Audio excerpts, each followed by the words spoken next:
Okay mga kababayan, Krisulo po at welcome back po ulit dito sa ating YouTube channel. Okay, ito mga kababayan, pag-usapan ho natin, update ho tayo dyan sa kaganapan ho na ginagawa ho ng INC or Iglesia ni Cristo. Yung ginagawa ho nilang peace rally ho dyan sa Luneta Park. Kung saan ay nananawagan sila at gusto ho nilang iparating sa ating pamahalaan or gobyerno against ho sila sa korupsyon, especially mga nangyayari hong maanumalyang proyekto ho ng flood control project. At kani-kanina lamang ho mga kababayan, medyo inulan ho diyan ho sa Luneta Park, diyan ho sa Maynila. No? So sana mahinto ho yan. Uminto para hindi naman ho kawawa yung mga kababayan ho nating Iglesia ni Cristo. Kasi syempre alam naman natin may iba dyan may pwedeng matanda na, may pwedeng may mga kabataan na kung saan pag umulan, umaraw, pwede ho silang magkasakit. After ho nitong rally na ito, kaya sana mahinto ho yung ulan na yan. Ngayon mga kababayan, palakpakan ho natin ang Iglesia ni Cristo mga kababayan. Nanindigan ho sa kanilang pangako about ho diyan sa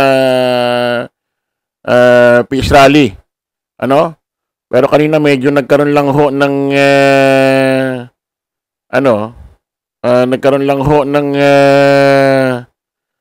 medyo tension, na kung saan itong ibang namumuno ho diyan na INC diyan ho sa Luneta Park sa ginagawa nilang peace rally, nagsalita ho iba sa entablado na kung saan pinapaalis ho yung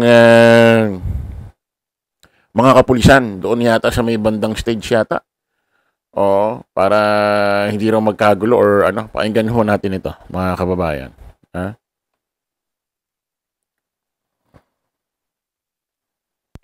Pumunta kayo sa pwesto niyo, wag dito.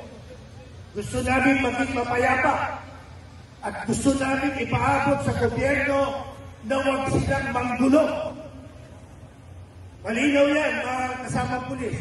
Pag hindi nyo ginawa, wala kaming kasalanan. Kayo ng gulo, hindi kami.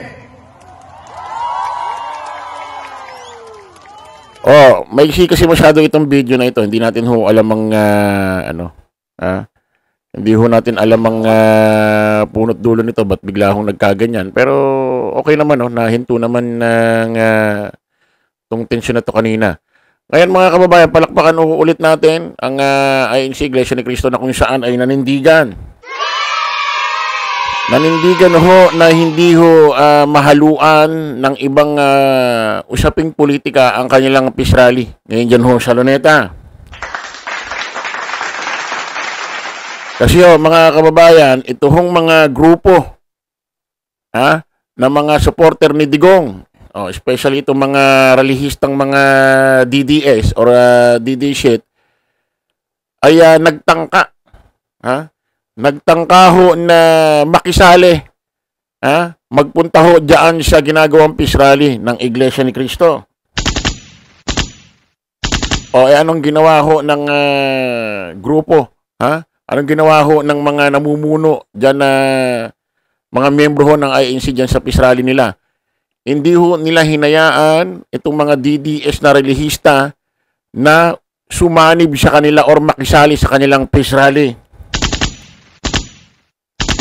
Pinaalis ho ng mga taga-Iglesia ni Cristo. Ito ho. Duterte supporters hindi pinayagan sumama sa rally ng Iglesia ni Cristo sa Luneta. Sa makatuwid ho, mga kababayan, tinaboy ho itong mga DDS na to. Kasi wala naman hong ibang layunin ito kundi kung hindi BBM resign. Parang hindi naman ho ito anti-corruption. Hindi anti-corruption itong mga ito. Anti-BBM ito. Kita nyo, si Saldico. kahit tinuro ho ng iba't ibang personalidad na siya'y sangkot sa maanumalyang flood control project, ito'y nagdrama, gumawa lang ng kasinungalingan about kay Pangulong Bongbong Marcos, piling bayani na agad itong si Saldico sa mga mataho ng mga DD shit. Parang lumalabas, wala na silang pakialam kahit nangurap itong si Saldico. Ang importante, gawa ng kasinungalingan, ilaglag itong si Pangulong Bongbong sa mga paliwanag ho na imbento. Yun ang importante sa kanila.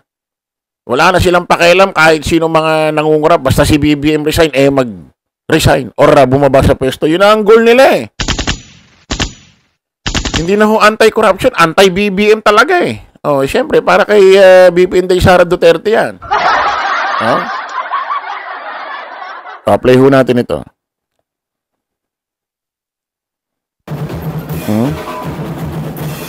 Ayan ho sila. Ayan ho sila mga kababayan. Ayan Duterte supporters hindi pinayagang sumama sa rally ng Iglesia ni Cristo sa Luneta Park. Kaya nagdesisyon na lang silang magtungo sa Liwasang Bonifacio para magsagawa ng programa. Plano nyo pang utuin ng mga taga-INC Buti na lang ang INC may sariling paninindigan. Palakpakan ho natin itong Iglesia ni Cristo mga kababayan. Actually may magandang balita ho rito yung isang reporter ho ng GMA News ba ito. Pa-play natin mga kababayan. Marcos. Mga kapuso, nagmamarcha po ngayon patungong Liwasang Bonifacio. Ito mga taga-suporta ng mga Duterte. Yan ay matapos umano sila na hindi payagan ng Iglesia ni Cristo na makasama sa isinasagwa nilang peace rally sa Luneta dito sa lungsod ng Maynila. Ayon kay Daniel Nobleza, tagapagsalita ng Reforma Pilipinas at ng Hakbang na Maisog, humiling po sila sa pamunuan ng Iglesia ni Cristo na makasama po sana sa kanilang rally, pero hindi raw po sila pinagbigyan. Yan ay dahil sa kasama po doon sa kanilang panawagan, sa kanilang pagkilos ay ang pagbibitiw po ni Pangulong Bongbong Marcos. Sinabi po sa kanila ng pamunuan ng Iglesia ni Cristo na ayaw po nilang mahaluan ng kulay yung isinasagwa nilang mapayapang rally dito po sa Luneta sa lungsod ng Maynila. Trinay po namin na gumawa ng liham para po magpaalam sa ating mga kapatid sa Iglesia, ngunit mariin po nilang tinututulan na kami ay makapasok sa loob at lalo na may nakalagay na BBM resign. Dahil may sarili daw po silang programa, kami naman po ay naiintindihan po namin ang sitwasyon, kaya sumusunod din po kami kung ano po ang gusto po nila. Basta po kami, patuloy po ang panawagan namin na bumaba na si Pangulong Bongbong Marcos. Ayan ho mga kababayan Nanindigan ho ang Iglesia ni Cristo na kung saan ay hindi dapat mahaluan ang kanilang ginagawang 3 araw na peace rally dyan ho sa Luneta Park. Palakpakan natin. Hindi ho sila nagpagamit dito ho sa mga relihistang DD shit na kung saan ay walang ginawa kundi mag-BBM resign. Putik na yan. Yan ho ang yan ho ang gusto nilang mangyari. Magkaroon ng EDSA People Power. Mapababa si Pangulong Bongbong Marcos at si BP Inday Sara Duterte ang pumalit. Kaya nga sabi ko, wala nang pakialam to sa anti-corruption Basta ang goal nila, si Pangulong Bongbong ibaba sa pwesto. Hanggang ngayon ho, naninindigan ho ang AFP. Especially itong si AFP General Browner.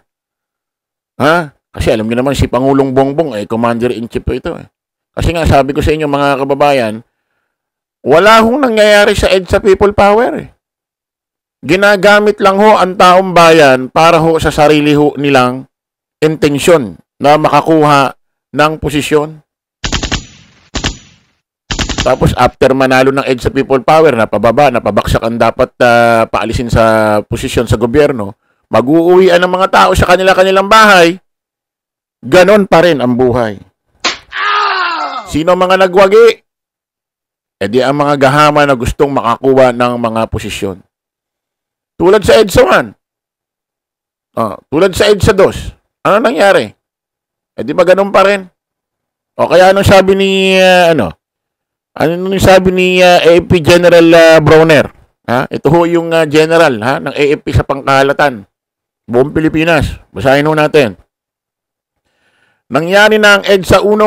Ano nangyari? Wala. As in, wala talaga. Nangyari din yung EDSA 2. Ano nangyari? Wala. Mas lalong lumala. Mas dumami ang korupsyon hanggang 2022. Tapos gusto nyo pababain namin si Marcos sa pwesto. Hindi naman kami tanga. Kami ba ang makikinabang at ang taong bayan? Hindi namin hahayaan na mangyari ulit ito. Nakakasawa na. Ayan ho, ang sabi ni General Browner, mga kababayan, palakpakan natin.